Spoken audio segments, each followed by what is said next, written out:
महंत स्वामी नारायण गिरी जी महाराज, Bharatiya Janata party के क्षेत्रीय अध्यक्ष श्री सत्येंद्र सिसोदिया जी, प्रदेश सरकार में मेरे सहयोगी मंत्रीगण श्री सुनील शर्मा जी, असीम अरुण जी, कपिल देव अग्रवाल जी, नरेंद्र कश्यप जी, आप सबके लोकप्रिय प्रत्याशी, लोकप्रिय विधायक श्री अतुल गर्ग जी, अजीत पाल त्यागी जी, नंद किशोर गुर्जर जी, धर्मेश तोमर जी, एमएलसी दिनेश गोयल जी,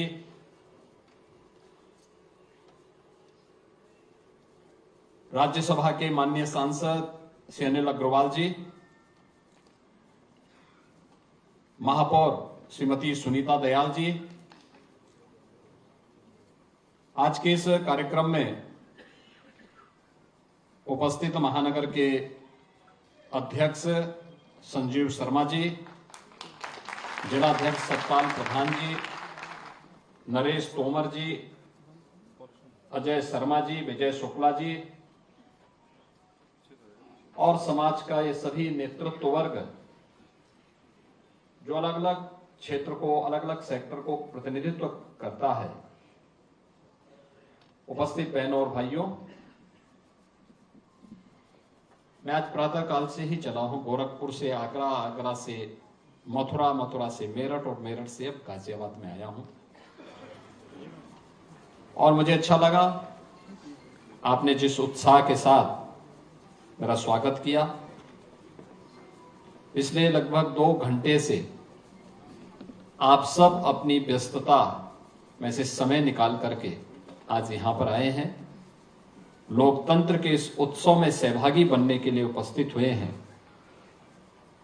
मैं सचमुच आपका हृदय से अभिनंदन करता हूं, आपका स्वागत करता हूं। आपने आज के लिए जो समय निकाला है, ऐसा ही समय मतदान के दिन भी निकालना है और यही अपील करने के लिए मैं आया हूं। न केवल निकालना है बल्कि औरों को प्रेरित भी करना है,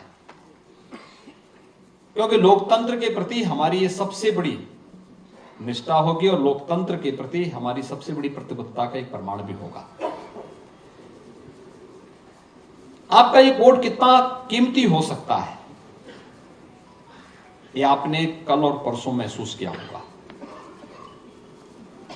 हमें से जितने लोग हैं ना, वे बचपन में और बचपन से इस गाने को सुनते रहे होंगे। होली के अवसर पर, होली खेले रघुबीरा अवध में, होली खेले, सुनते रहे होंगे ना। लेकिन क्या सचमुच पिछले 500 वर्षों से रामलला ने होली खेली थी क्या अवध में? आपके एक वोट ने वो साबित कर दिया कि नहीं, रामलला अपने अवध में होली खेली।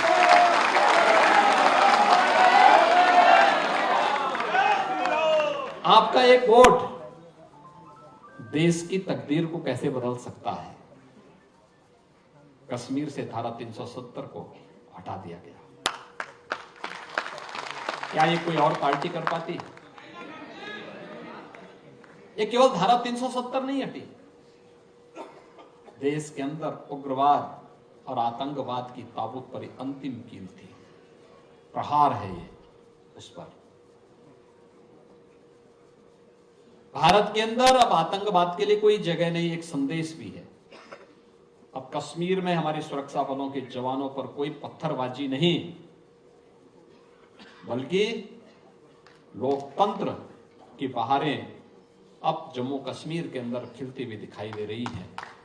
जम्मू कश्मीर विशेष भारत का हिस्सा इसी प्रकार से है जैसे देश का कोई अन्य भाग है। पूर्वोत्तर के राज्यों में उग्रवाद नहीं है। एक वोट ने पूरे पूर्वोत्तर भारत को अपने साथ जोड़ दिया है। आपका एक वोट आपके जीवन में कितना बेहतरी ला सकता है। ईज ऑफ लिविंग की बात करते हैं।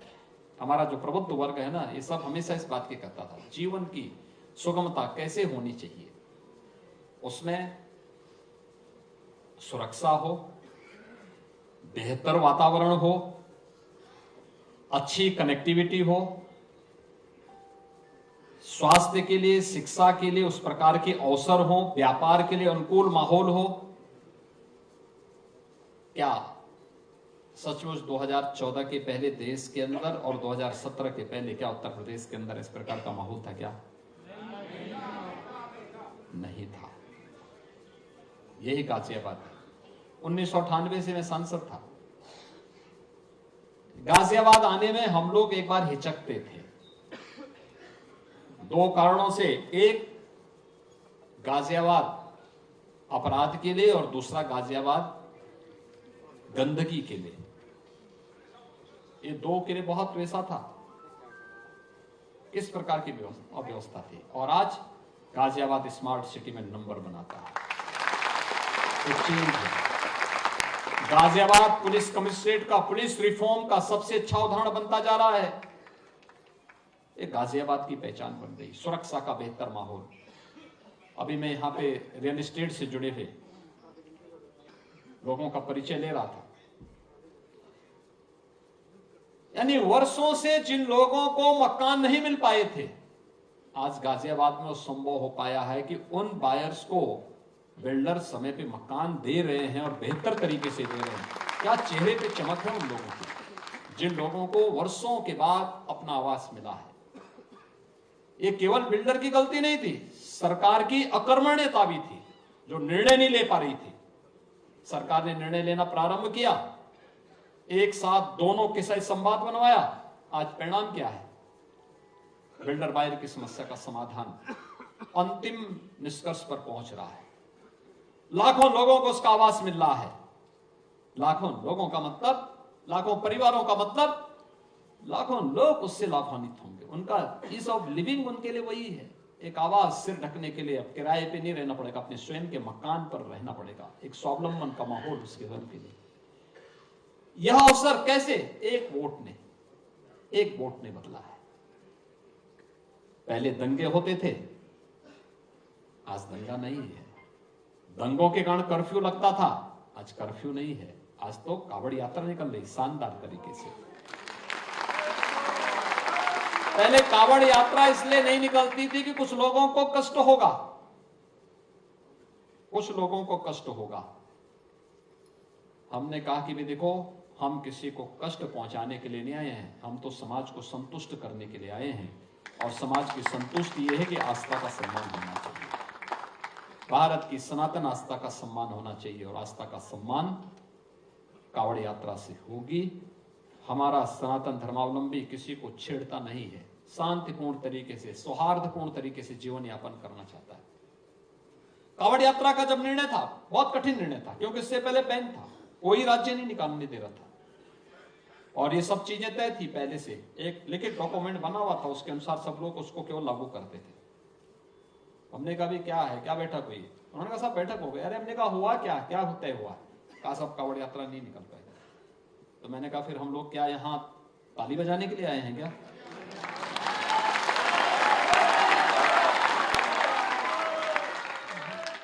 हम यहाँ भजन गाने के लिए नहीं आए हैं। भजन गाने के लिए हमारा मठ है, हमें जब गाना होगा मठ में जाएंगे। शासन में आए हैं तो शासन दमदार तरीके से चलेगा, और उस दमदार तरीके से चलाना सिखाएंगे। जिसको काम करना होगा हमारे साथ काम करेगा, जिसको काम नहीं करना होगा वो छुट्टी लिख के दे, मैं भी सैंक्शन करता हूं, जीवन भर के लिए छुट्टी कर दूंगा। लेकिन मेरी डिक्शनरी में ना शब्द नहीं होगा। हमें निकालना है तो निकालना है। कावड़ यात्रा यूपी के अंदर निकलेगी, चाहे अन्य राज्य स्वीकृति दे न दे, यूपी के अंदर हम निकालेंगे। लोगों ने कहा करोड़ों लोग आएंगे। मैंने कहा ये तो और अच्छा अवसर है, और अच्छा अवसर है अपने आप को साबित करने का कि हम करोड़ों लोगों को शांतिपूर्ण तरीके से, और हमने किया, करके दिखाया। हमने देखा होगा कावड़ यात्रा भी शानदार तरीके से चली।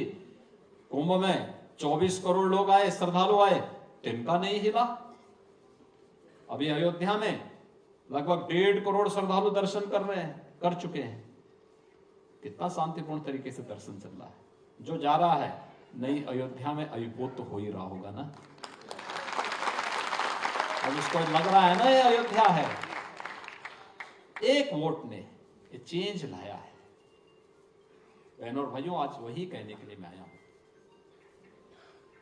कि सबसे पहला काम, आप सभी लोग समाज का नेतृत्व करते हैं, समाज को अपने अपने सेक्टर में नेतृत्व प्रदान करते हैं। आपकी जिम्मेदारी बनती है लोगों को लोकतंत्र के प्रति जागरूक करके वोट डालने के लिए प्रेरित स्वयं भी हो और लोगों को करें भी। बहस नहीं, वोट, उसकी कीमत और उसके लिए अपने आप को तैयार करना। दूसरा जो चेंज आया है पूरे देश के अंदर, यह एक करिश्माई व्यक्तित्व के कारण, और वह नाम है देश के यशस्वी प्रधानमंत्री श्री नरेंद्र मोदी जी। मोदी जी के कारण दुनिया के अंदर भारत के पासपोर्ट की कीमत बढ़ी। मोदी जी के कारण देश की सीमाएं सुरक्षित हुई। मोदी जी के कारण आंतरिक सुरक्षा की स्थिति बेहतर हुई। मोदी जी के कारण आधुनिक इंफ्रास्ट्रक्चर, रैपिड रेल, ये 12 लेन का express highway, airport, air connectivity. आप तो देखो हिंडन में भी एयरपोर्ट और जेवर में भी भारत का सबसे बड़ा एयरपोर्ट गाजियाबाद के नजदीकी बन रहा है। हम मेट्रो की कनेक्टिविटी दे रहे हैं वहां पे, रैपिड रेल से और मेट्रो से कनेक्ट कर रहे हैं गाजियाबाद को वहां से। तो आपके तो हर हाथ में लड्डू ही लड्डू है। पहले कोई गाजियाबाद आना नहीं चाहता था, आज कोई गाजियाबाद छोड़ना नहीं चाहता। ये अंतर है। यहां से रोड की कनेक्टिविटी भी बेहतर हुई है और हम गाजियाबाद और मेरठ के बीच से गंगा एक्सप्रेस वे को भी लेकर के जा रहे हैं, जो आपको सीधे प्रयागराज तक जोड़ देगा। मात्र 7 से 8 घंटे में आप प्रयागराज पहुंच जाएंगे। 4 लेन की बेहतरीन कनेक्टिविटी, यानी 8 लेन का एक्सप्रेस हाईवे के साथ हम जोड़ देंगे। इतनी बेहतर कनेक्टिविटी, इस रूप में सुरक्षा का इतना वातावरण। पहले बेटी भी सुरक्षित नहीं थी, व्यापारी भी सुरक्षित नहीं था, और आज लोग कहते हैं कि साहब यूपी में अपराधी सुरक्षित नहीं है। देखो यही अंतर होता है। पहले बेटी अपने मां बाप को, भाई शादी ब्याह के बाद उसको जाना होता है ससुराल में, लेकिन पहले वह ससुराल जाने के पहले ही अपने मां बाप को छोड़ने के लिए मजबूर हो जाती थी, क्योंकि या तो स्कूल नहीं जा पाती, या जाना है तो फिर दूर रिश्तेदार में या हॉस्टल में उसको मां बाप डाल देते थे, क्योंकि हर मां बाप चिंतित रहता था। आज कोई बेटी की तरफ टेढ़ी नजरों से देख नहीं सकता। और व्यापारी, तो आपने देखा होगा माहौल किस प्रकार का है। 40 लाख करोड़ रुपए का निवेश का प्रस्ताव यूपी में, और एक साथ, तो प्रस्ताव तो रिकॉर्ड है। एक दक्षिण भारतीय राज्य के एक वित्त सचिव मेरे पास आए अभी हाल ही में। उन्होंने कहा साहब एक बात बताइए कि जो ये आपका बजट है ये सही है या गलत है। हमने कहा आपको क्या लगता है। कहा साहब पहले तो वहां सोचा जाता था कि साहब यूपी तो कुछ नहीं कर सकता, आप 7.5 लाख करोड़ रुपए का बजट यूपी प्रस्तुत कर रहा है। मैंने कहा आपके यहाँ का कहाँ कितना है। कहा 3.5 लाख। तो मैंने कहा फिर मैं इसीलिए कहता हूं यूपी अब देश की अग्रणी अर्थव्यवस्था है। सबसे बड़ा बजट यूपी का, देश के अंदर किसी भी राज्य में सबसे बड़ा बजट आज के दिन पे यूपी का है। और सबसे ज्यादा निवेश के प्रस्ताव, 10.5 लाख करोड़ रुपए निवेश के प्रस्ताव एक साथ प्रधानमंत्री जी ने अभी 19 फरवरी को शिलान्यास भी किया है। ये बदलता हुआ यूपी है, और ये तभी संभव हो पाया है जब आपके एक वोट सही जगह लगा है। गलत लगता तो कर्फ्यू भी साथ आता, दंगा भी साथ आता, बेटी और व्यापारी की सुरक्षा भी साथ लाती, यानी उनके लिए असुरक्षा का माहौल भी पैदा करता। भ्रष्टाचार अलग, और गरीब कल्याणकारी योजनाओं पे तो ऐसे ही वे लोग ग्रहण लगा देते। और इसीलिए आज जो माहौल है, इस माहौल को और मजबूत करना है। मोदी जी के नेतृत्व में भारत उनके तीसरे कार्यकाल में तीसरी बड़ी अर्थव्यवस्था बन जाए। तीसरी बड़ी अर्थव्यवस्था का मतलब हर नौजवान के हाथ को कार्य, व्यापार को फलने फूलने का अवसर प्रदान करना, विकास, सर्वांगीण विकास के सभी आयामों को छू करके भारत दुनिया के अंदर ग्लोबल लीडर के रूप में स्थापित होगा। इस विश्वास के साथ आज भारत कार्य कर रहा है। दुनिया ने मान लिया भारत की ताकत है। देश की, दुनिया की सबसे बड़ी उभरती हुई अर्थव्यवस्था के रूप में उभरता हुआ हमारा भारत हर भारतवासी के लिए गौरव की बात होनी चाहिए। एक तरफ मोदी जी का नेतृत्व है जो भारत को तो सुरक्षित माहौल दे ही रहा है, दुनिया के अंदर क्राइसिस मैनेजमेंट में किस प्रकार की लीडरशिप होनी चाहिए, मोदी जी से लोग सीख रहे हैं। दुनिया के अंदर कहीं भी कोई संकट आता है, भारत की तरफ आज लोग आशा भरी निगाहों से देखते हैं। कोई भी देश हो, भारत की तरफ देखता है। ये जो परिवर्तन हुआ है, इस परिवर्तन के हम सब साक्षी बन रहे हैं। मैं तो अयोध्या में पहले भी और 22 जनवरी का भी मैं साक्षी हूं, उसके बाद भी मुझे कई बार जाने का अवसर मिला। देश का जो भी श्रद्धालु वहां आता है, कोई पिलर को पकड़ करके भावुक होता है, कोई जमीन पे लोड करके भावुक होता है। पीढ़ियों की तमन्ना एक साथ समाधान के रास्ते पर निकली है। लोग आस्थावान, हर आस्थावान आज प्रफुल्लित है, पीढ़ियों के प्रति कृतज्ञता ज्ञापित कर रहा है। यह अवसर आपके वोट ने बदली है, और उसी वोट को, जो मोदी जी को दिया गया वोट है, उस वोट की कीमत आप सबको भी एहसास होना चाहिए। और उसी के प्रति एहसास व्यक्त करने के लिए और उसी का एहसास कराने के लिए आज मैं आपके बीच आया हूं। अभी चुनावी सभाएं प्रारंभ नहीं हुई, अभी तो केवल एक प्रत्याशी का परिचय भी आपके सामने है। कोई अपरिचित व्यक्ति नहीं है, एक परिचित चेहरा है, और उस परिचित चेहरे को साथ ही एक सामान्य परिचय प्रबुद्धजनों के लिए और इस बात के लिए कि चुनाव के दौरान ये अपेक्षा करना कि प्रत्याशी घर घर आ सके बहुत कठिन होता है। हर व्यक्ति को प्रत्याशी स्वयं बनना पड़ेगा। हर प्रबुद्ध जन को स्वयं आगे आकर के इस नेतृत्व को स्वयं स्वीकार करना पड़ेगा और फिर उस अभियान के साथ आगे बढ़ना पड़ेगा। गाजियाबाद को हमने बदलते हुए देखा है और ये अच्छा है। पिछले 10 वर्ष में जनरल वीके सिंह जी के नेतृत्व में एक एक कार्यक्रम को उन्होंने यहां पे आगे बढ़ाने का काम किया। लेकिन परिवर्तन एक व्यवस्था का पार्ट होता है और उस व्यवस्था के अंतर्गत श्री अतुल गर्ग जी को, जो वर्तमान में विधायक भी हैं और प्रदेश में पहले मेरे साथ सरकार में मंत्री भी रह चुके हैं, आज उनको प्रत्याशिता के रूप में पार्टी ने यहां पर आपके बीच में उतारा है। और इसीलिए उनके प्रति आप सब इस भाव के साथ कि प्रत्याशी घर घर आज के दिन पर जाए, क्योंकि यहां तो 26 अप्रैल को ही चुनाव होना है। तो 26 अप्रैल का मतलब आज से ठीक 1 महीने के अंदर चुनाव होना है और ये संभव ही नहीं। मैं मानता हूं, मैं सांसद रहा हूं और मैं मानता था कि सांसद जब 5 साल चलेगा तब गांव गांव जा पाएगा और जब वो 50 साल रहेगा तब वह घर घर जा पाएगा। तो घर घर जाना कठिन होता है। हाँ, जब एक बार चुन लिया जाए तो उसके बाद फिर गांव गांव में बुलाइए, कार्यक्रम गांव गांव में करिए, मोहल्ले मोहल्ले में करिए, तो ये तब संभव हो पाता है। और इसीलिए आज केवल इसी बात को लेकर के कि आज देश के अंदर जो चीजें चल रही हैं, हर व्यक्ति, विपक्ष के पास भी बोलने के लिए कुछ नहीं है। पहला चुनाव है जिसके परिणाम के बारे में हर व्यक्ति पहले से आसानित है। 18वीं लोकसभा और 18वीं लोकसभा के लिए होने वाले चुनाव के प्रति पहले से ही तय है।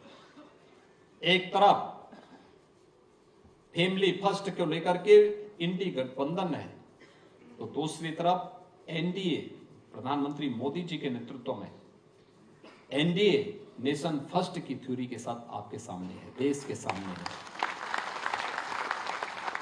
एक तरफ जातिवाद के नाम पर सामाजिक ताने बाने को छिन्न भिन्न करने वाला इंडी गठबंधन है और दूसरी तरफ गरीब कल्याणकारी योजनाओं के माध्यम से देश के अंदर बिना भेदभाव के समाज के हर तबके को बिना किसी भेदभाव के सबका साथ और सबके विकास की भावना के साथ कार्य करने वाला एनडीए मोदी जी के नेतृत्व में है। मोदी मतलब 12 करोड़ अन्नदाता किसानों को प्रधानमंत्री सम्मान निधि का लाभ देने वाला। मोदी मतलब 10 करोड़ गरीबों के घर में उज्ज्वला योजना का सिलेंडर पहुंचाने वाला। मोदी मतलब 2.5 करोड़ घरों में बिजली के फ्री में कनेक्शन उपलब्ध कराने वाला। मोदी मतलब 60 करोड़ गरीब भारतवासियों को फ्री में 5 लाख रुपए की स्वास्थ्य बीमा का कवर देने वाला। मोदी मतलब 50 लाख स्ट्रीट वेंडर को पीएम स्वनिधि योजना के साथ जोड़ने वाला। मोदी मतलब देश के अंदर गांव हो, गरीब हो, किसान हो, नौजवान हो, महिला हो, समाज के प्रत्येक तबके को समाज की मुख्य धारा के साथ जोड़ करके आत्मनिर्भर भारत की परिकल्पना के माध्यम से विकसित भारत के लक्ष्य को प्राप्त करने के संकल्पवान शक्ति का नाम नरेंद्र मोदी। और मोदी जी के नेतृत्व में हम इस संकल्प को पूर्ति के माध्यम बने, हम भी इस संकल्प के साथ जुड़े, क्योंकि विकसित भारत तब होगा जब विकसित उत्तर प्रदेश होगा, और विकसित उत्तर प्रदेश के लिए विकसित गाजियाबाद, और विकसित गाजियाबाद के लिए एक साथ स्थानीय स्तर पर, राज्य स्तर पर और केंद्र स्तर पर बेहतर समन्वय के साथ काम करने वाली टीम, और उस टीम के रूप में आज भारतीय जनता पार्टी ने अतुल गर्ग को आपके बीच में उतारा है। मित्रों, आप सबका सानिध्य और सहयोग उन्हें प्राप्त होगा, इसमें कोई संदेह नहीं। आपको उसे लीड भी करना है, आगे बढ़ चढ़ करके काम करना है।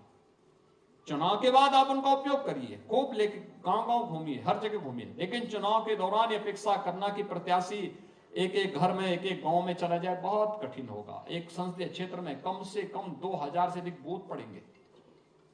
2000 बूथों पर समय दे पाना, क्योंकि 1 महीने का समय है, कुल 30 दिन का समय, और 30 दिन के समय के अंदर एक एक घर तक टच करना बहुत कठिन होगा, असंभव सा कार्य लगता है। उन स्थितियों में हम सबको सावधान रहना होगा। आज के इस अवसर पर यहाँ की जिम्मेदारी आप सबके भरोसे छोड़ते हुए मैं विश्वास करता हूं कि आपकी इस एक वोट ने देश की तकदीर को बदला है, देश की आस्था को सम्मान दिया है, देश के नौजवानों की आजीविका को संबल प्रदान किया है, भारत की सीमाओं को सुरक्षित किया है। आपका एक वोट विकसित भारत की परिकल्पना को साकार करने में सहायक होगा। इस विश्वास के साथ आप सबका मैं एक बार फिर से हृदय से अभिनंदन करता हूं। आप सबके इस पूरे अभियान के प्रति अपनी शुभकामनाएं देता हूं और विश्वास व्यक्त करता हूं कि हम सब जो देश की आवाज है कि फिर एक बार